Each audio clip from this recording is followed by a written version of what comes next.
এমন এক জায়গায় চলে গেছে বিষয়টা যে আপনি মুক্তিযুদ্ধ নিয়ে কথা বললেই তাকে ভারতের দোসর বলা হচ্ছে, রাইট? আবার আপনি বলছেন যে অতীতের দিকে না যেতে বর্তমান নিয়ে ভাবার কথা, কিন্তু অতীতে না যেও পারা যায় না। আমরা কিছু মন্তব্য, যেমন দুটো উদাহরণ আমি সামনে তুললাম। আবার ইন্টারেস্টিংলি দেখলাম এটিএম আজহার, তিনি বলেছেন জামায়াতই মুক্তিযুদ্ধের সপক্ষের শক্তি, তিনি দাবি করেছেন। জামাতে আরেকজন নেতা বলেছেন আমিও সহযোগী মুক্তিযোদ্ধা ছিলাম। সো আসলে কিভাবে আমরা শুরুর কথাটায় যদি ফিরে যাই যে আমরা কিভাবে কিছু নাই, কারণ হইলো আপনার জামাত ইসলামে একটা পাওয়ার পলিটিক্স করতে যাচ্ছে।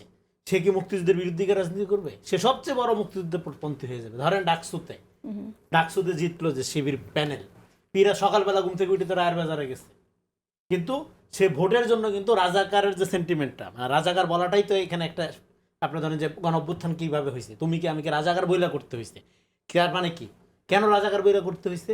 কারণ আওয়ামী লীগ মুক্তিযুদ্ধকে এমন জায়গায় নিয়ে গেছিল যে রাজাকার বলে রিভোল্ট করা ছাড়া কোনো উপায় ছিল না। ফলে 24-এ রাজাকার মানেই হলো মুক্তিযোদ্ধা, আর 71-এ রাজাকার মানে হলো খুনি।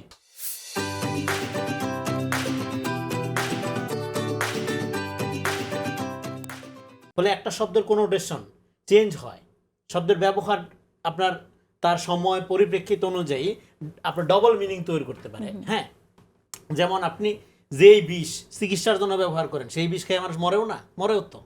তো ফলে রাজাকার, আওয়ামী লীগ যেরকম এটাকে একটা ঘৃণাবাচক শব্দ উৎপাদন করেছে, এটাকে প্রতিরোধের হাতিয়ার হিসেবে আমাদের ব্যবহার করতেছে 24-এ। এই জন্য আমাদের দেখেন বাংলাদেশের, আমি বলতেছিলাম বর্তমানের কথা, বর্তমান ইতিহাস মানে হলো লিভিং প্রেজেন্ট, এটা অতীতের বাক্সবন্দির ব্যাপার না। এই জন্য ন্যাশনাল ইমোশন যেটা আমাদের জাতি রাষ্ট্রের ইতিহাসের যেটা, এটা ধরেন আওয়ামী লীগের কারণে ডেফিনেটলি এখানে মুক্তিযুদ্ধের পলিটিক্স করলে আপনার ডে বাই ডে আপনি স্টেক কমবে, কিন্তু আপনার জাতি গঠন করতে হলে আপনার জাতীয় ইতিহাস লাগবে। মুক্তিযুদ্ধ শুধু না, আপনার পুরো ন্যাশনাল হিস্টোগ্রাফিকে রিস্টোর করতে হবে, এবং সেই রিস্টোর করার জন্য 24-এর গণ অভ্যুত্থান হলে আপনার একটা সুবর্ণ সুযোগ।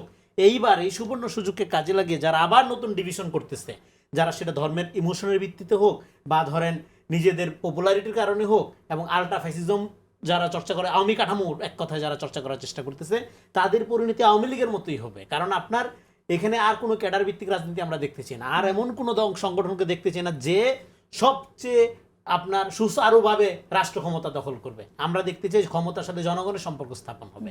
এই জন্য 5 তারিখের পরে আমরা বলছি দল যার যার রাষ্ট্রসভার এরকম একটা কাঠামো আমাদের নির্মাণ করতে হবে। সেই কাঠামো নির্মাণ করার ফার্স্ট পদক্ষেপ কি?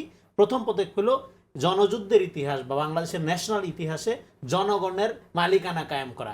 ইতিহাসকে যদি আমি বিলং করতে না পারি, আমি আমার ন্যাশনকে বিলং করতে পারবো না। আমরা আওয়ামী ইতিহাসের ভিতরে এতদিন আটকা ছিলাম। এই জন্য আমাদের ইতিহাসের বয়ান হবে উই রিভল্ট টু বিদায় পৃথিবী। এইটা ধন্যবাদ আপনাকে। আমাদের ইতিহাসের প্রবণতার সমস্যাটা কোথায়? সমস্যা হইল আমরা অতীত পূজা করি, অতীত পূজারী জনগোষ্ঠী, মানে যে remembering past, forgetting present and endanger future.